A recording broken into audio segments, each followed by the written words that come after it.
I'll give them just another minute to get in.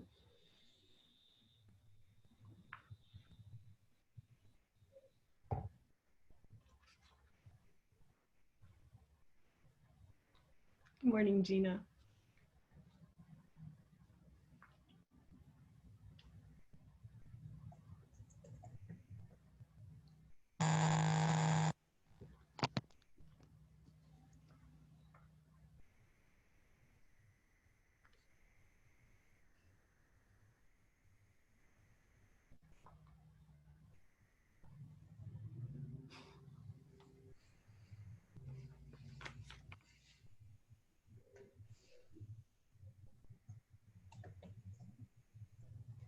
All right, we'll go ahead and get started.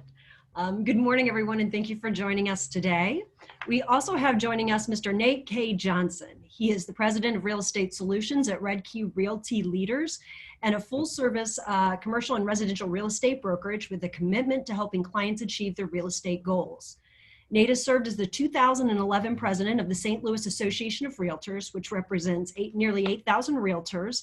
He has chaired several St. Louis Association Realtor committees, including the Equal Opportunity and Cultural Diversity Committee, as well as the Urban Affairs Committee.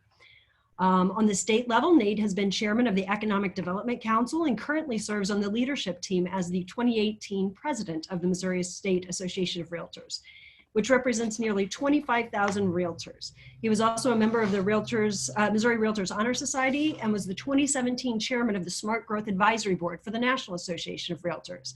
Additionally, Nate serves as president of the board of directors for the Metropolitan St. Louis Equal Housing Opportunity Council.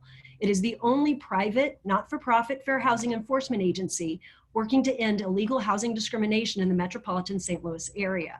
Nate recently completed a 4-year term as commissioner of the Preservation Board for the city of St. Louis.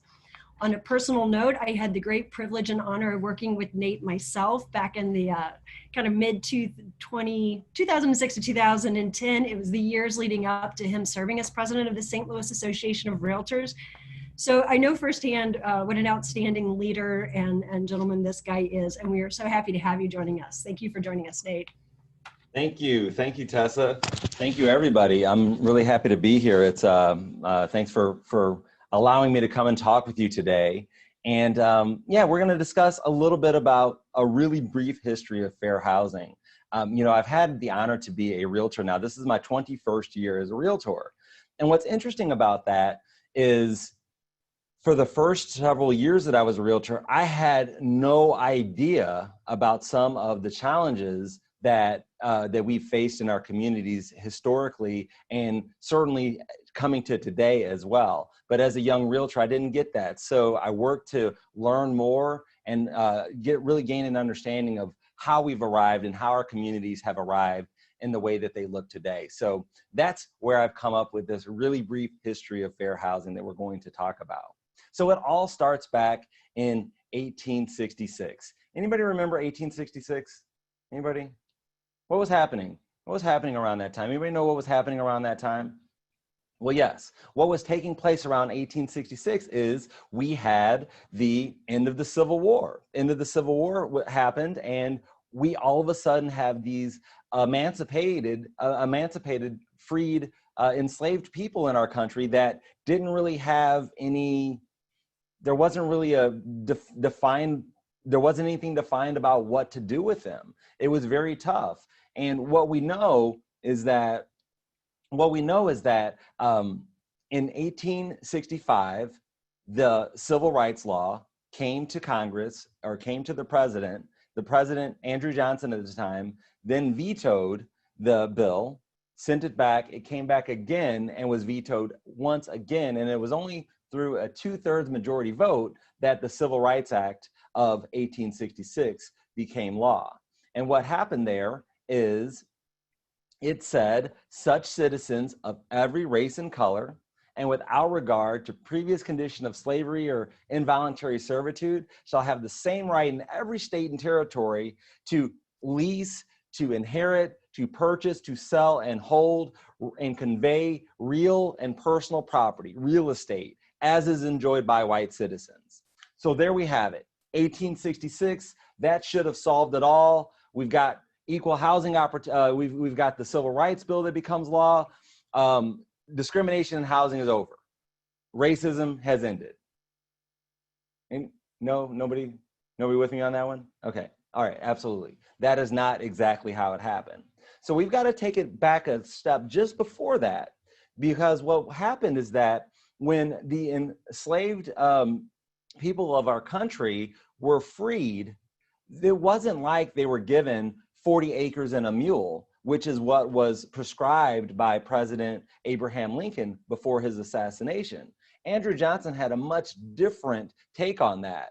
So when the folks were freed, it was basically, you're free now, bye, you didn't get anything. Again, no land, there was no housing, you didn't even get a Holiday Inn hotel voucher, right? So you were just free to go. And unfortunately, that set the freedmen and women of our country off on the wrong foot, behind the 8 ball, or further behind the 8 ball, so to speak.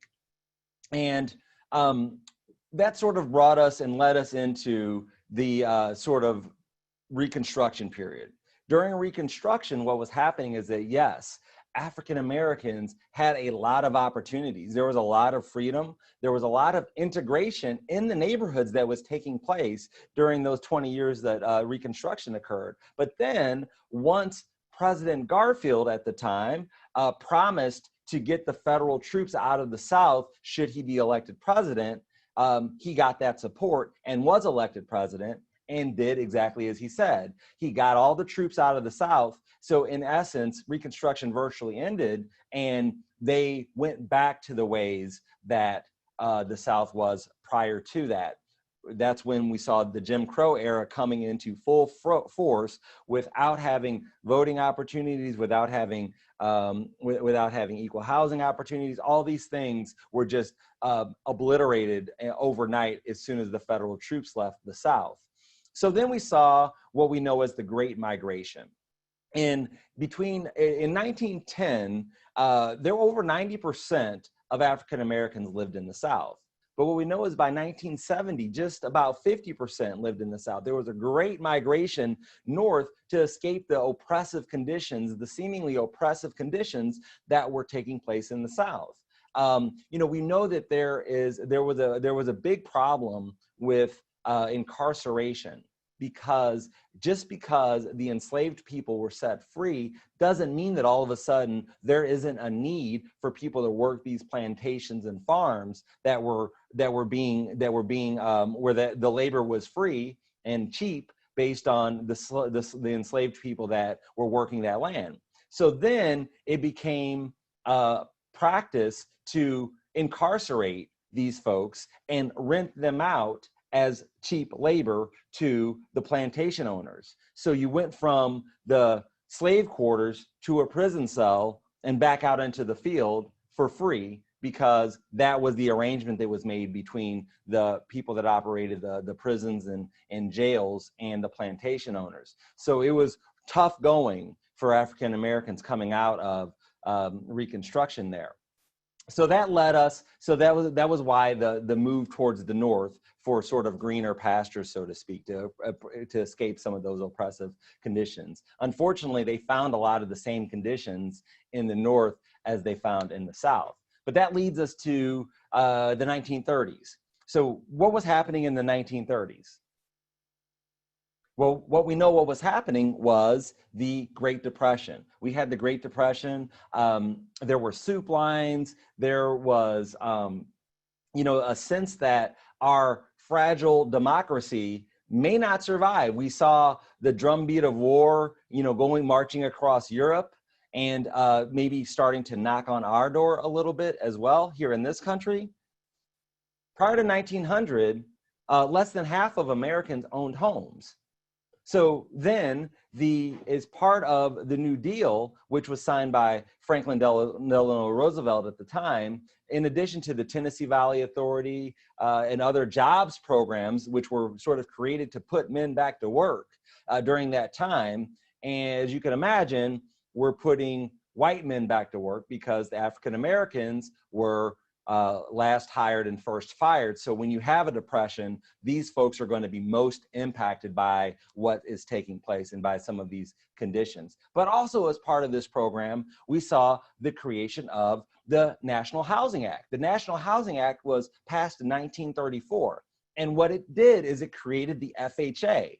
The FHA, as we know and love, the Federal Housing Administration, and its purpose was to make credit more available for lenders so that they can provide a more streamlined transaction to help people achieve the goal of homeownership in our country.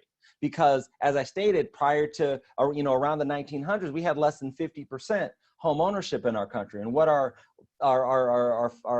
leaders understood is that when people have stake in the home ownership, they have a real stake in the communities that they live and work in, and they're more willing to pick up arms to defend it, which is what was necessary as we made our way into World War II.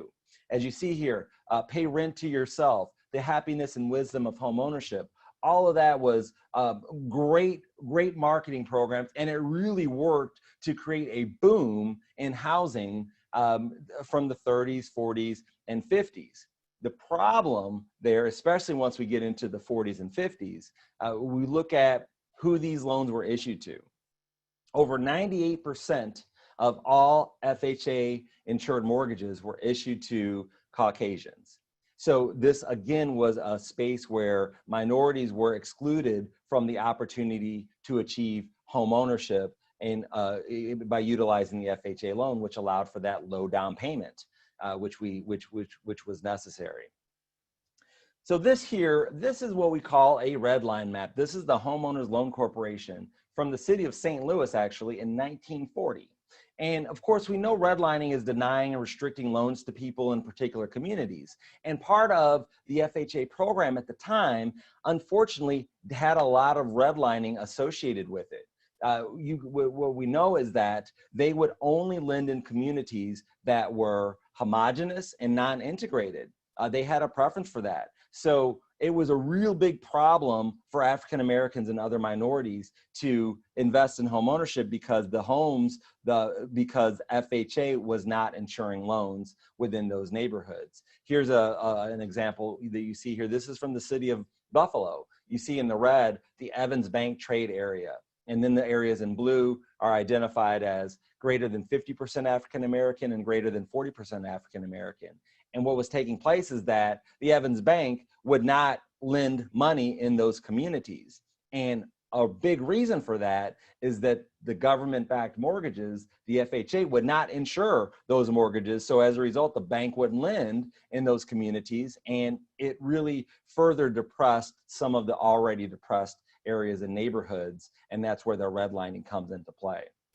And a couple of other things that you see on here are some signs. We want white tenants in our white community. This track is exclusive and restricted. Jews only, Christians only, Jews not welcome. No Irish, no blacks, no dogs. Those types of things were very prevalent at the time. And the challenge that we have today in 2020 is that in 1950, it was overt racism that we saw with signs. Today, the racism still exists and the housing discrimination still exists. It's just not as overt. It is much more covert. And that is, in many ways, a bigger problem and a bigger challenge that we have to overcome than when we saw signs in yards. Because when we saw the signs in the yards and in the front of a neighborhood that said, we want white tenants in our white community, we knew where people stood. We knew where people stood. Now we don't necessarily know when people are being discriminated against. And again, that makes it a bit more challenging. Now, in your market, of course, you are aware of Levittown. So Levittown, as we know, is the name of one of 7 large suburban housing developments that were created back in the 40s. Now this was 1947. So what was happening in our country in 1947? 1947, what we had happening, of course, was the end of World War II. We had the soldiers coming home from overseas from the war, and we had a severe housing shortage. We had a severe housing shortage, and we had to figure out what we were going to do with all these folks that needed housing. And William Levitt created this great model about how to build these homes in a sort of assembly line style. I mean, they were turning out a home every 3 days, which is phenomenal. Now, when we look at, we think we've got a housing shortage today. I don't know about your market, but my market here in St. Louis, we definitely have a housing shortage. But at the time that this development was opened in 1947, what we saw is that in the first 3 hours that they took reservations, they reserved 1,400 homes. 1,400 homes in 3 hours. That's a housing shortage for you, okay? There was a big demand for housing. And as you may have guessed, that there was a, as you may have guessed, there was a restriction that stated that limited the homes to residents of the Caucasian race. And that was stipulated in all the agreements. Now, taking just a quick step back here to this slide, you see some verbiage there. And it says, none of the said lands shall be inherited, leased, conveyed, used, occupied, owned, or acquired in any way by anyone of Negro blood, the Semitic race, or Armenians, Jews, Hebrews, Persians, or Syrians. We know this is a restrictive covenant. This was very prevalent at the time. This was one of the ways that neighborhoods got around some of the other regulations that may have existed, federal regulations that did allow for integrated housing, which we're going to talk about here in just a moment. So going back to Levittown, they had such a restrictive covenant. There was a restrictive covenant that said just that Caucasians only. So by the time this development was complete, we're talking about 7,000 homes or so, and not one African-American or other minority was able to occupy that home. Now let's look at the times. When we look at how much these homes cost, the investment of these homes, the investment that people made was a very, very modestly priced homes. African-Americans could afford to buy homes in this neighborhood. They were just forbidden from doing so. And they were forced to buy homes in the neighborhoods on the other side of the track, so to speak. The homes where things were allowed in those communities that we would never want in the community, that you would fight to not have. Liquor stores, it'd be next to the pig farm. You'd have the highway running through it. You'd have an industrial chemical plant or something like that, some waste, some other types of smelly solvents that are occurring in the context of the neighborhood. So you would have these things occurring in these neighborhoods, which helped to sort of suppress the values, because in 1947 in Levittown, you would have spent the equivalent of today, which would be about $100,000 in today's dollars. Back then, it was like $7,000 or $8,000, something in that neighborhood. And to put it in context, we're talking about homes that were valued at twice the income, twice the median income at the time. Okay, twice the median income. Okay, so that was very affordable. But today, we look several generations later, in the next several generations, what we see is that those homes are now selling at 7 to 8 times the median national income. So the opportunity to create, to invest in home ownership in Levittown had already passed by those that weren't the sort of early adopters or those that were. It had passed by those that weren't granted access to invest in those neighborhoods. Because when we look at the adjacent, so to speak, neighborhoods that were the African-American communities, they were trading at 2 times the national median income in 1947. And today, they're still trading at about that same rate. So you've seen very little to zero appreciation and wealth accumulation occurring in the context of those communities, as opposed to what was occurring in the exclusive white-only communities. And that effectively created the middle class as we know it today, because prior to that, the middle class didn't really exist. And wealth that was accumulated through home ownership, among other factors, worked to create that middle class that we all see and that we all enjoy today. So that leads us to 1948. So 1948, we have a Supreme Court decision.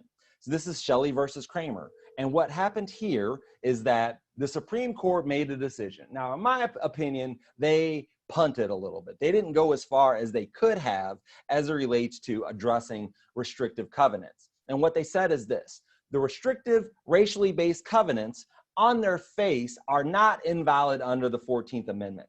However, there will not be any state action or judicial action to intervene if private parties want to either enforce the restrictive covenant or ignore the restrictive covenant. What that means is if I own a home and, well, I'm a black guy, I wouldn't be able to own a home in the neighborhood. Let's just say that. Okay, so I am going to buy a home. Someone wants to sell me a home. So, okay, let's go there. Someone wants to sell me a home. Neighbor A says, oh, yeah, Nate, I'll sell you a home, no problem. So what's supposed to happen is the courts, the judicial system, the police, all of that are going to stay out of it. The neighbor A sells me the home. I move in with my family. Everything is great. That's what's supposed to happen. Okay. Also, if I go to neighbor B and say, hey, neighbor B, I want to buy your home. Neighbor B says, no, you're black. We've got restrictive covenants and I'm not going to sell my home to an African-American. They could say that same thing. I would just have to leave and go find something else because I can't call the police or file any lawsuit against them because they're able to privately enforce that restrictive covenant. Now, what we know happened is when we say that there was no police action or judicial action, that just was not true. We saw as communities began to become integrated in some ways, the police were there to squelch, to watch some of these homes be firebombed, to watch some of the terrorizing that was occurring as these neighborhoods started to become integrated. So to say that the police were not going to be involved, it just didn't really hold up. Didn't really hold up at all. So we move on to 1949. Just a year later, we've got the Housing Act of 1949. And what happened here is, as you know, when we were talking about how people were looking to escape these urban slums that were there, the overcrowded conditions that were in the inner cities, and as the suburbs were created, people couldn't wait to invest in home ownership and move out into some of these homes. And that was great, but as we've just discussed, those opportunities were not available for everyone. So as white families were able to move out into the suburbs, that left behind Black families and other minorities in these overcrowded slum conditions. So what we saw with the National Housing Act of 1949 was it was passed in an effort to sort of create urban renewal, slum clearance, and urban redevelopment. Okay, the slum clearance part had come to known as Negro clearance at the time, because what Truman was doing there and what the folks that he had was really work to it really worked to just destroy some of these communities that were that sense of community that was existing in some of these neighborhoods, because there wasn't a real plan to get folks from where they were at to where they needed to go, because segregation and housing discrimination is still in full force. So if you're tearing down the only home that I can live in, where am I going to go and live? That's the question. And that sort of led us to the creation of housing to housing development projects. So this is Pruitt-Igoe. This one here is in St. Louis. This was an example, one of the first examples of a high-rise public housing development. This was in the city of St. Louis in 1954. Now, one of the things about public housing is that it wasn't necessarily about creating houses for the poor for them to just live their lives in. This was something that was created to help people get a hand up, meaning you move into the public housing development for a while you're saving a little money, and then you go and buy a home. That's what was happening.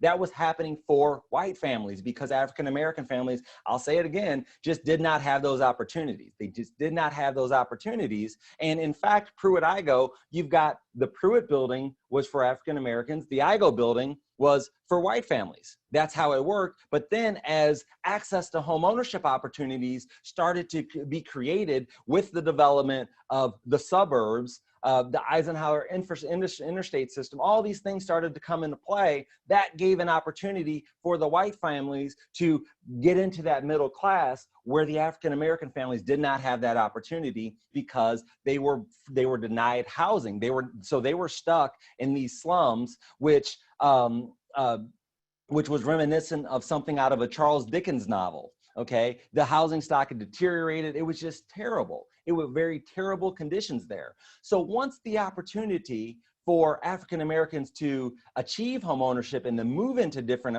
neighborhoods occurred, it was like, wow, I can't wait to get out of here. I can't wait to get out of here. So that's led in another group of opportunists, unfortunately, that further created a racial divide in our community. And those folks we know as blockbusters. Now, blockbusting is inducing homeowners to sell at reduced prices by inferring that the imminent entry into their neighborhood of persons of a particular race or national origin are going to devalue their properties. Okay, that's what blockbusting is.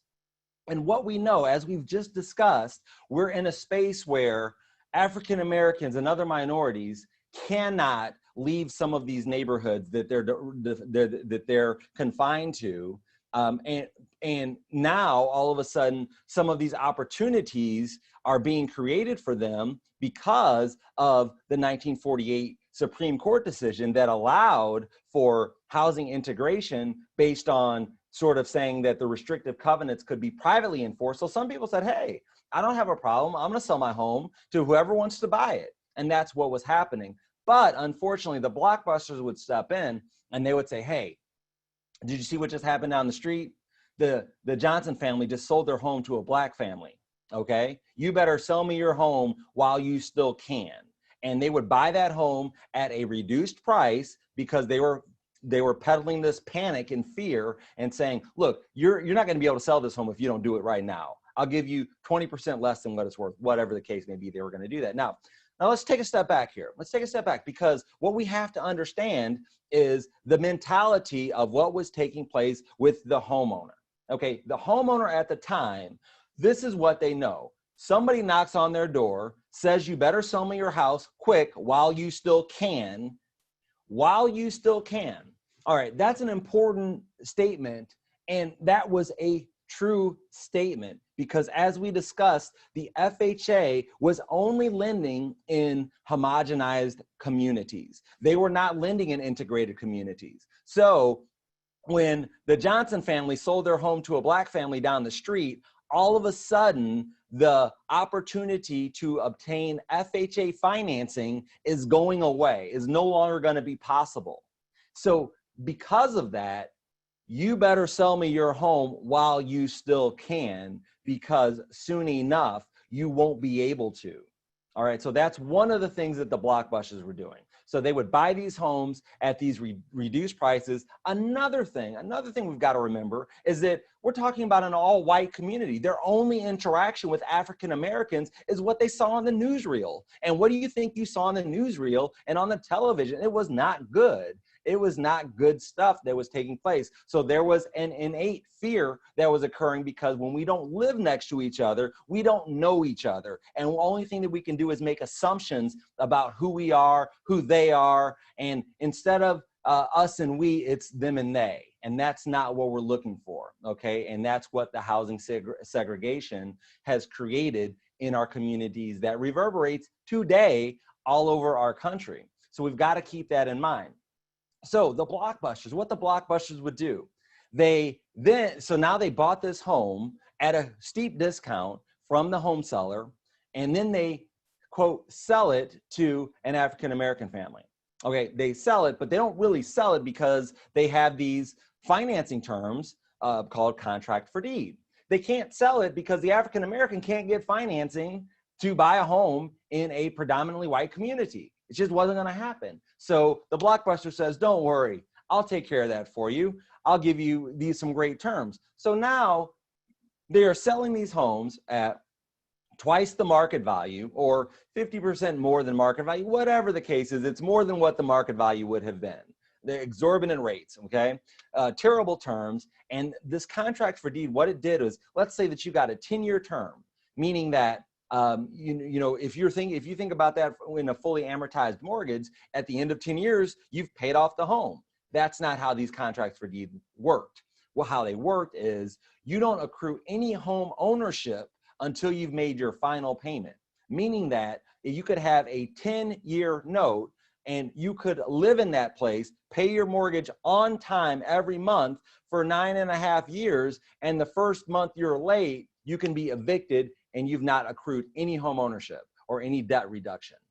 Okay, that's how that worked. And as you could imagine, there were a lot of surprise fees that were jumping in there. There were a lot of things that were being done to trip up the African Americans and other minorities so that they would not be able to complete the purchase of that home, so that the blockbuster could get it back and then turn around and sell it to somebody else, or turn around and lease it to 2 or 3 or 4 Black families at a time. Because again, you're going from a Charles Dickens novel to, living with 2 other families. That's an improvement. That's a big improvement. And the thirst and desire to get out of these urban slums was so great that people were taking advantage of every opportunity that they could to get out of there. And the blockbusters profited from that. On that fear peddling, which was unfortunate. And it's unfortunate in a variety of ways, because it created the myth that when an African American moves in, it destroys the value of the neighborhood. What really destroyed the value of these neighborhoods was what the blockbusters were doing. And because what we know is that African Americans often, when they were able to purchase a home in a neighborhood, they actually earned more than the white families that were their neighbors, because there were so few opportunities and options for them to invest in home ownership. They would take what they could get, and often that was a lesser home than what they could truly afford. And that leads us to 1959. So this was the Saturday Evening Post, and it was entitled, "When a Negro Moves Next Door." This was an actual article that talked about what African Americans and Negroes wanted at the time. We want to cut our grass. They want to send their kids to school. They want to raise their families, live in a safe neighborhood, just like you, is basically what this article said. Estelle Sachs, who you see pictured there, she's a realtor in Baltimore, Maryland at the time. And she was saying, look, do not feed in to this panic that is being peddled by these blockbusters. Do not let them destroy your community, our communities. Allow integration. Black people are just like you. Negroes want to cut their grass and raise their families and live a quality life just like you. That's what she was saying. And it worked in some cases. In other cases, it just did not, unfortunately. So let's talk a little bit about Dr. King. Dr. King, who was very passionate about housing, that he saw that as a huge issue. He said that the issues that we've got were environmental and not racial. The deprivation, the economic deprivation, social isolation, inadequate housing, and general despair of thousands of Negroes teeming in northern and western ghettos are the ready seeds which give birth to the tragic expressions of violence. And he was speaking about the Watts Rebellion at the time, which resulted in over 34 deaths, $40 million in property damage. Again, it's economic, not racial. And that was the challenge that he was dealing with, and that African Americans and others were dealing with at the time. And I say African Americans and others, it's everybody. It's all of us. It's all of us, because we're all in this together. And as we realize that, we're going to make better decisions to create stronger communities that we can all be proud of. So here he is and the Freedom Festival. So the Freedom Festival in 1966, what was taking place, he went to Chicago. Went to Chicago because, as I stated earlier, I talked about how African Americans in the Great Migration were making their way north because they felt that there were going to be better opportunities there. What was determined, what they found in many cases, is that that there was more oppression in some of the northern states than they'd even experienced in the South. For example, Dr. King talks about housing.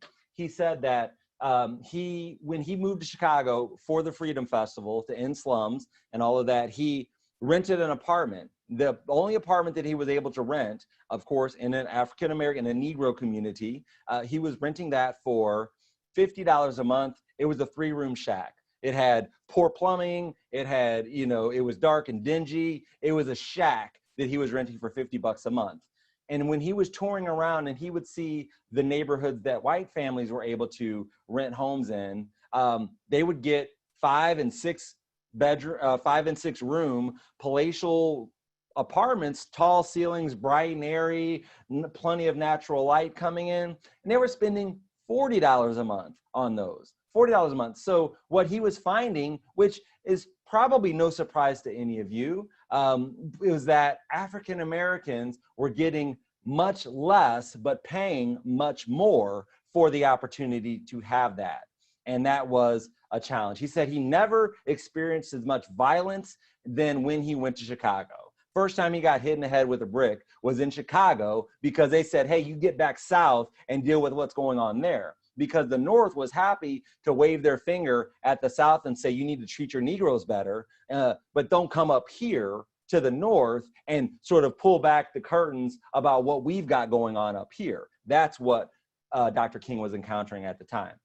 So that moves us to 1968. 1968, we have the passage of the Federal Fair Housing Act. This is the Civil Rights Act of 1968. Now, we talked about the Civil Rights Act of 1866, which was the very first Civil Rights Act, and we thought that that solved racism in our country. It didn't. But the 1968 Civil Rights Act, this is where we solved it, right? Okay, so we've got law, our Fair Housing Act, which prohibits discrimination based on race, color, religion, and national origin. Those were our original 4 protected classes. There we have it, 1968, racism over.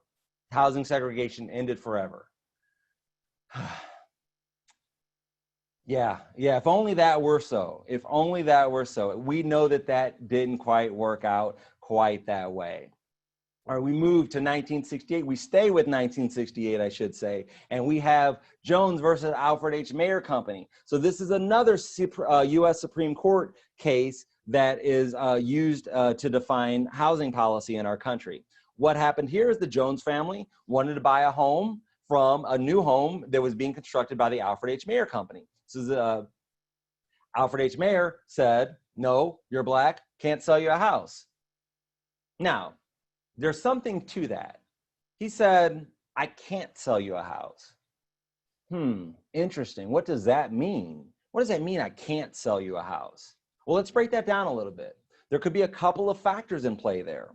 And this has been debated for many years. I had an opportunity to take part in a panel discussion with descendants of both the Jones family and the Alfred H. Mayer Company, talking about this very issue, and the I can't sell you a house was debated about what that meant and what that means. Because what I would say is that a couple of things. One, I can't sell you a house because I have FHA financing to develop this neighborhood, and FHA still is not insuring integrated neighborhoods and provided financing for integrated neighborhoods. So I can't sell you a house because this is a white only neighborhood and I would be violating the terms of my FHA financing by doing that. That's one option. The other option is a sort of handshake agreement. A handshake agreement, even if it wasn't in a restrictive covenant, there's a unwritten rule that says this is a white neighborhood. Because Alfred H. Mayer sells a home to an African-American family, that's probably gonna be the last home he sells because he violated the trust of the community that bought into it with the understanding that this is gonna be a white-only community, okay? So a couple of those things happen. Now, the Supreme Court said, all right, not only do you have to sell the Jones family a house, but you have to pay all of their legal fees as well, which was a huge win because this case was argued before the passage of the Civil Rights Act, but it was decided after. So once the Civil Rights Act was passed, that gave the Supreme Court the grounds to say, hey, this is a no-brainer here. You must sell the home and you must pay for all these fees, which is great. So that was 1968. So we now have proven that the Civil Rights Act, the Fair Housing Act of 1968 has some teeth to it. It works. Okay, so we're moving right along. We know that we've got a long way to go still, but that was a huge win 50 years ago, 52 years ago. And we just commemorated that not long ago, the 50-year anniversary 2 years ago. And I say commemorate, not celebrate, because it's important to recognize that although we did come a long way since 1968, and since, well, I should say since 1866, we still have a long way to go. We have not arrived in creating equal housing opportunities in our communities all over the country. And it's up to us as realtors to create those outcomes. So that takes us to 1974. We have the Housing Community Development Act of 1974. And what this did is it amended the Fair Housing Act to include gender as a protected class. I mean, can you believe that? 1974. In 1974, I was able to, I could say, if a woman came to rent a house from me or buy a house in the neighborhood that I was selling, I could say, I'm not gonna sell you a house. Go get your dad, go get your brother, go find a husband. I'll sell them a house. I'm not selling you one because you're a woman. Perfectly legal. 1974 wasn't very long ago. It is crazy that that was the case. But again, we take steps and the wheels of justice move slowly as we're sort of moving forward. That was 1974. Then we have the Fair Housing Amendments Act of 1988. This was the next the next group of folks that were added into the Fair Housing Act as protected classes. So this included disability and familial status as additional protected classes. So this, again, 1988. I can't do math very well. It's like 32 years ago, something like that. Anyway, it is not that long ago, which means that it would have been perfectly legal for someone to refuse to rent an apartment to someone because they're in a wheelchair and say, hey, you're in a wheelchair, the wheelchair scratching my walls, I don't want to rent to you. Perfectly legal. I mean, think about that. You probably have enough challenges being in a wheelchair and you also can't get housing because of that. Ridiculous. Paul Longmore said, prejudice is a far greater problem than any impairment. Discrimination is a bigger obstacle to overcome than any disability. And that is what he said about what was taking place at the time.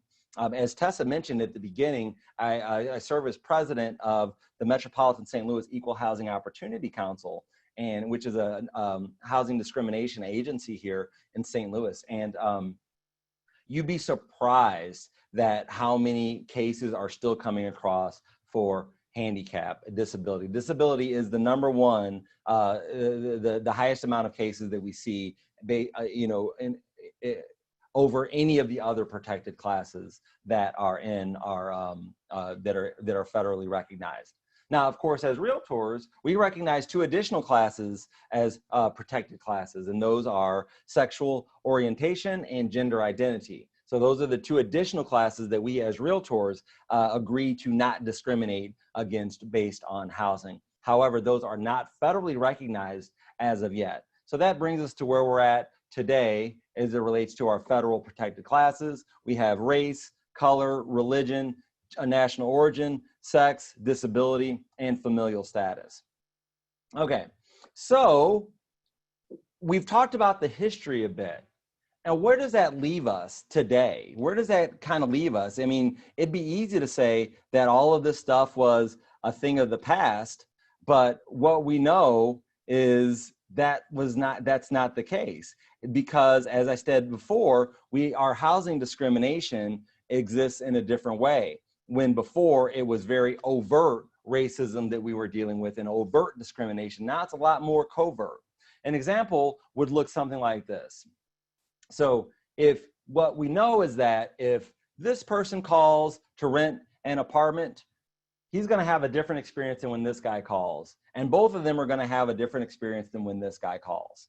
Okay. And what we know that is, we know that as linguistic profiling, because people are determining who is on the other end of the phone before letting them know whether or not housing is available. If you sound like you are a minority, then you may not have access to housing than if you sound like you are white. And when you show up to the apartment, sometimes what happens, because we've got this thing called code switching, where someone who is African American may work to sound as quote white as they can, and then they show up and all of a sudden the apartment that was promised to them is no longer available. Unfortunate. If you're an African American, you have to spend over 50% more time to over 50% more time finding a house, finding housing than a white family or a white person would. So again, that's just another challenge that exists within the minority community as it relates to obtaining equal housing and upward mobility opportunities in our country. So that leads us to the Texas Department of Community Affairs and versus the Inclusive Communities Project. So this was disparate impact. And what this talked about, this was another Supreme Court decision, which talked about that it showed that 92% of all housing, all low-income housing tax credit projects were located in neighborhoods that were less than 50% Caucasian occupied. So they were, and we see this all over the country. Again, this is no surprise that this happened. This is 2015. The Supreme Court decided that, yes, you've got to do a better job at spreading this out, because by continuing to stack more poor people on top of more poor people on top of more poor people, you're not creating the outcomes that the community deserves. Which leads us to 2016. We've got another HUD case here. This one talks about the disparities in the U.S. criminal justice system and how having rental policies that say if you've ever been arrested or have any criminal record, then you're excluded from housing. So that turns that upside down and says that those policies have a disparate impact on protected classes. On their face, they're not discriminatory, but they have a disparate impact, a negative impact on a protected class.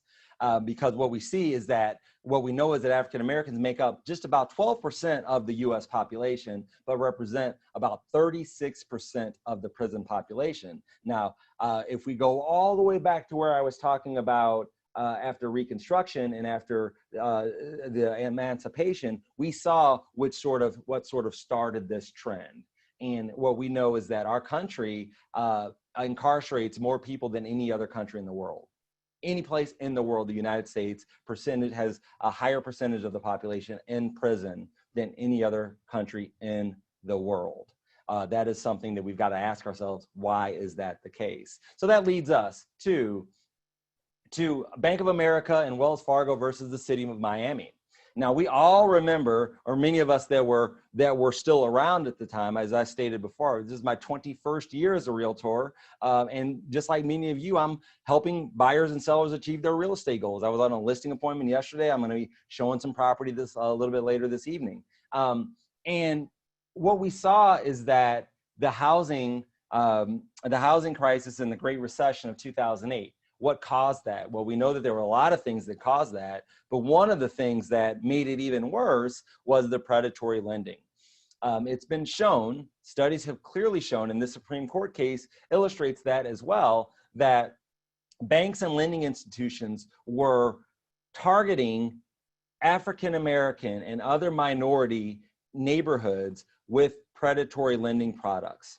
Okay, they were targeting these communities with predatory lending products, whether it's to refinance or to purchase. Those are the things that were happening. And as we know, there were a lot of exotic products out there, option arms. You've got fixed rate this year or this month, and it changes every month. So you're getting into the home and you've got a $300,000 house and it costs you $1,000 a month. And by the time you're a year into it, you're paying $3,000 a month. All these things are happening. And what we know is that African Americans are, the rate of home ownership in the African American community is less than 50%. In fact, today it's about 43%, which is less than it was prior to the passage of the Fair Housing Act in 1968. The Great Recession and the predatory lending that occurred in communities all over the country leading up to 2008 destroyed all the housing gains that were created between 1968 and then. And that's unfortunate. So what this Supreme Court case said is that banks can sue these lenders for their predatory lending practices because they have destroyed so many communities within their cities. And that is a big win and a big eye-opening thing that occurred there to say that this was taking place. Now you talk about, sometimes people say, well, they should have known better. They should have known better. What I just said is that the rate of home ownership within the African American community is less than 50%. So what that means is that if you are a first-time home buyer or first-time home owner, then you have a 50% or greater chance that you are a first generation first-time home buyer. And that means something different, because if your family has not exposed you to home ownership, you don't really know what that looks like, and you don't know what to expect. Myself, I never lived in a home that we owned growing up. I didn't meet a realtor until I was an adult. So to say that I should know about how much I'm supposed to be paying on this mortgage is ridiculous, because I would be, and others were, trusting the lenders and the realtors who they thought had their best interest in mind. But clearly they didn't in many cases, and that's why we saw a lot of destruction within our communities based on the predatory lending that was taking place. That leads us to Facebook. Welcome to Facebook. Anybody heard of Facebook? Yes, you probably heard of Facebook.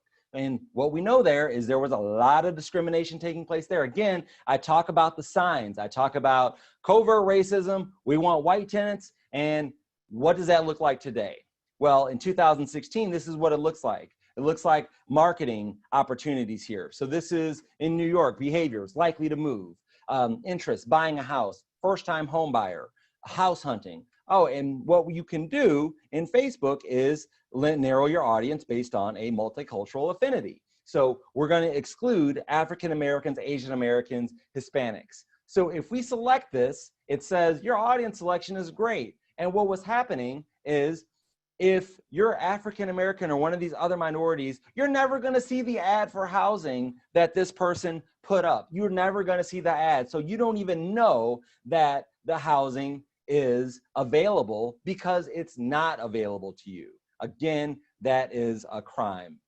So we see that HUD decided to take that up. HUD said, and I'm just going to skip through a couple of these. They say the similar things that I just said. HUD filed a housing discrimination complaint against Facebook. So this was as of August 2018. August 2018, we're commemorating the passage, the 50th anniversary of the passage of the Fair Housing Act, but yet Facebook is still discriminating based on housing. And I say Facebook is discriminating. Facebook is allowing housing discrimination, okay? And what Facebook said is that, well, we're going to change that. We're going to stop that. You know, we're not really responsible for this anyway, but blah, blah, blah, blah, blah, blah, blah.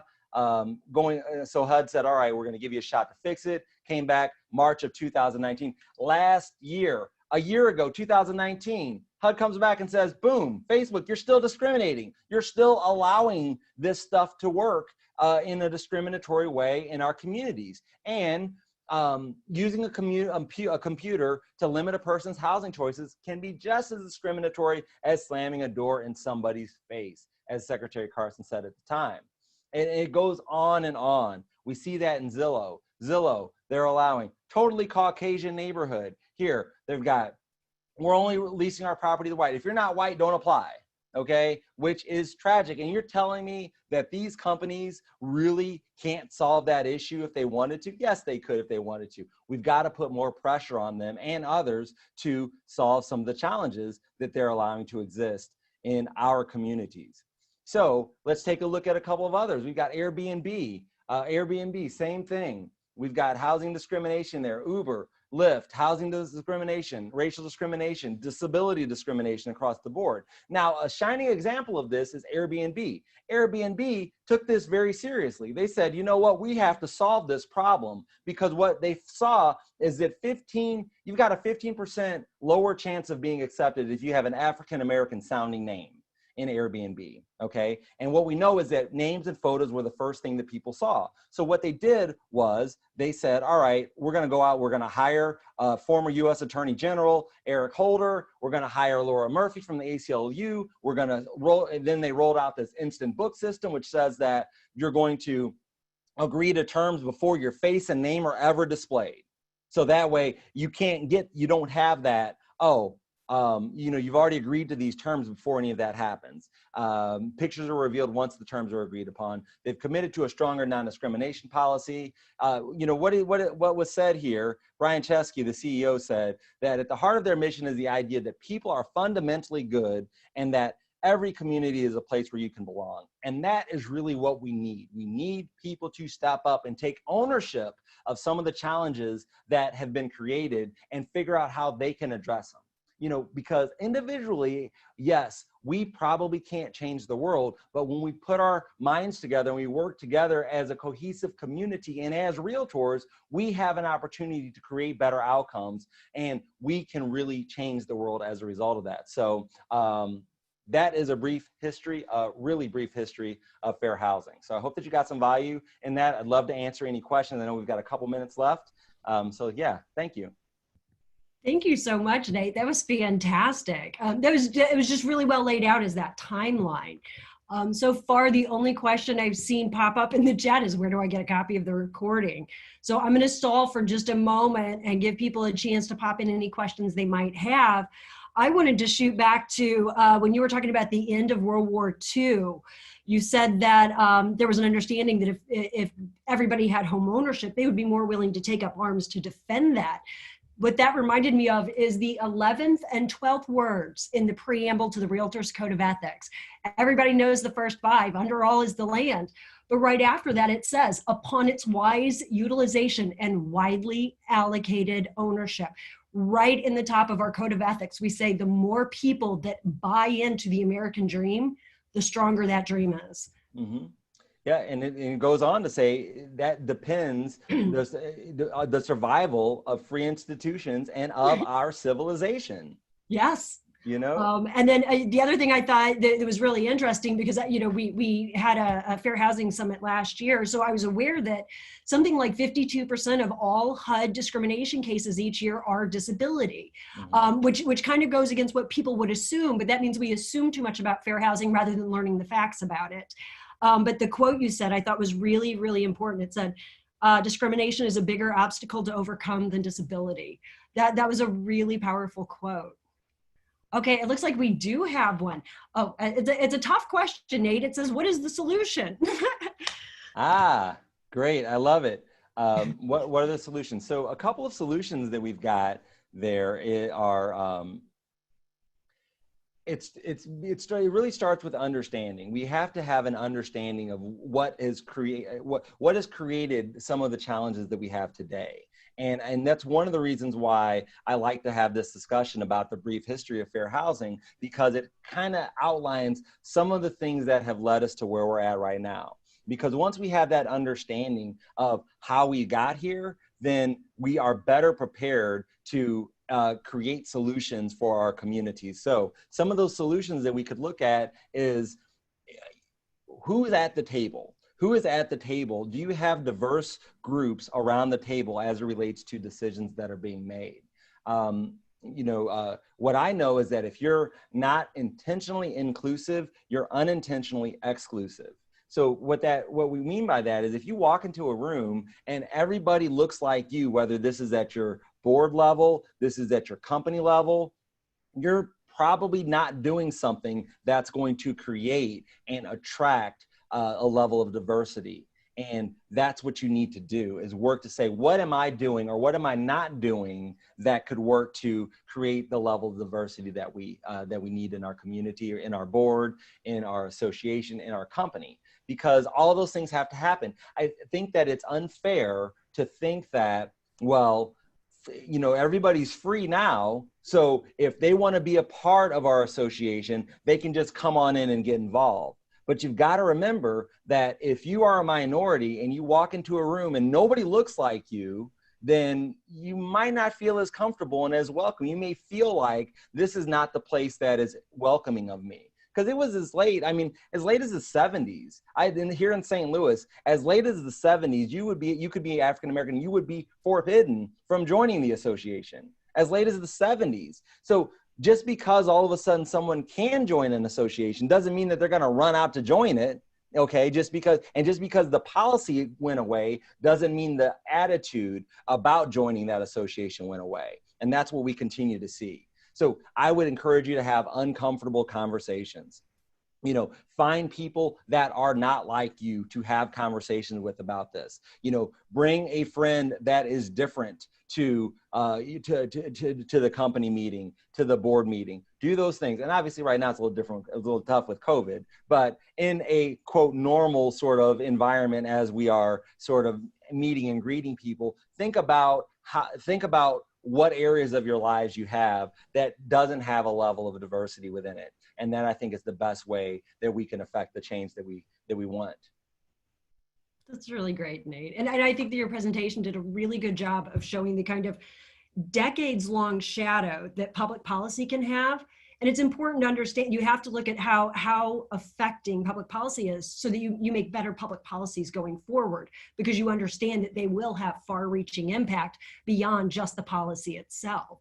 And I am still not seeing any more questions, just people raving about your presentation. Well, Tessa, you mentioned the policy. You know, policy is extremely important, but it goes more than policy, because as I stated, we've had a policy on the books that housing discrimination has been illegal since 1866. Okay, we've had a policy in one way, shape, or form. So it's more than just policy. And of course, when we look at the Fair Housing Act of 1968, that really codified it, because everybody forgot what was said in 1866. Okay, but what we know is that for us to say that housing discrimination is ended just because that policy was passed, we know that that's foolhardy. I mean, I don't have to tell the Long Island Board of Realtors about how that occurs, because I know that there are challenges there. There's challenges everywhere. You know, I saw the Newsday report, just as many of us did. And what I tell people all the time is that could be any board in our country.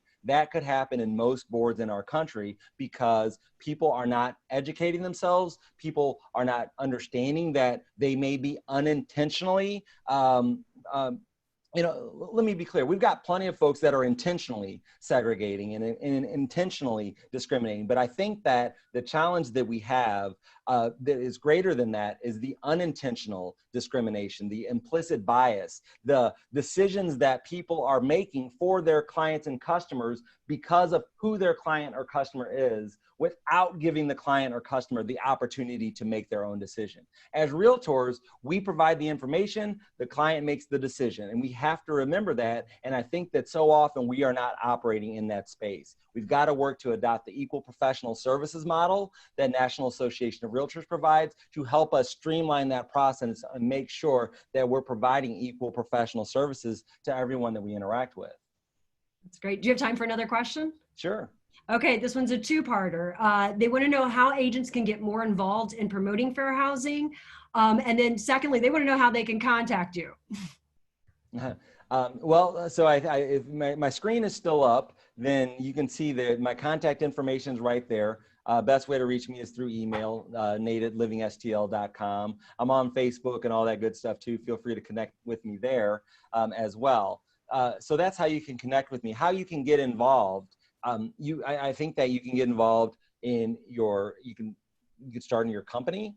For example, I'm you know, here, my company here in St. Louis, Red Key Realty Leaders, which is one of the largest independent brokerages in St. Louis, about 180 agents. And what we've started doing is a sort of where do we go from here series, where we're having conversations every couple of weeks, just talking about some of these challenges that exist as it relates to diversity and inclusion. So just having those conversations, that's something that's happening here in our company, and that's being spearheaded by another realtor here. So that's a place where you might get involved. Your association, getting involved there at your local association. If you've got a diversity committee or something like that, get involved there, or start that, work to create that. Your state association, similarly, work to create those committees or get involved. And I know many of us have in our states have diversity and inclusion committees. Getting involved there is important. One of the things that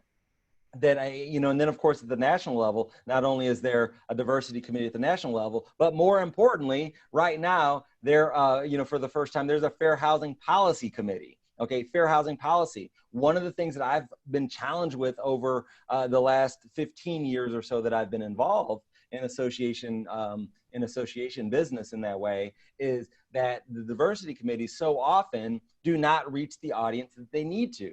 It's a group of people preaching to the same group of people who don't necessarily need that education and understanding. I think that what we need is fair housing education and training being mandatory from our state licensing bodies, because only then are you going to make sure that the people that need that education get it in some way, shape, or form. Because if it's just made voluntary or elective, then the folks that say they don't need it aren't going to come to it. And again, those are the folks that are most likely to benefit from it, that really need it, or they're going to have their eyes open. I know that for me, every time I give one of these presentations or instruct a continuing education course relating to fair housing, I always have someone come up, at least a couple of people, and say, I have no idea. I had no idea that this was happening. I didn't know this took place. I didn't know that this is how we got here. And it's because it was worth CE credit and it was the class that was available for them. And that's why they got there. So we've got to figure out how can we create ways to get people in the room that otherwise would not be there. That's fantastic. And all the other questions are coming up are just, how do I get engaged? How do I change things? How do I make it better? Yeah. Well, Nate, thank you so much for joining us today. It was really great to see you, and we appreciate your time and your information and this really great timeline. Thanks, Tessa, and thanks to your whole association. I appreciate you guys giving me the opportunity to talk with you. I hope that you all got value out of the presentation today, and I look forward to seeing you all soon. All right, thanks so much. And to live board members, we will have this up on lirealtor.com/COVID no later than tomorrow. So if you missed it, or if someone you know missed it and you think they should see it, tell them to go get it tomorrow. Thanks, Nate. Thanks. Bye. Bye-bye.